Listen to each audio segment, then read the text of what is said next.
De parallellen met een mis liggen voor de hand. Het is zondagochtend, er is een kerkgebouw en er wordt gezongen.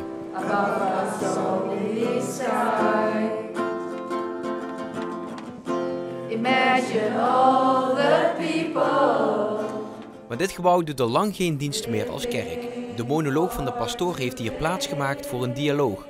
Je hebt verschillende soorten vrede. Je kunt vrede met jezelf hebben, maar het kan ook world peace zijn, zeg maar, in feite. En daar hebben we het ook een stuk discussie over gegaan. Onder de deelnemers ook studenten van het United World College, zoals Helen. Voor haar is vrede iets nieuws. It's the first time for me in Netherlands and in Europe generally.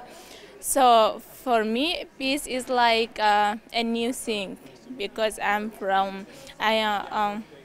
half Ethiopian and half Eritrean. De dialoog vindt plaats op een moment dat oorlog en vrede actueler dan ooit zijn. Zeker nu de gevolgen daarvan ook in Europa merkbaar zijn, door bijvoorbeeld de grote vluchtelingenstroom.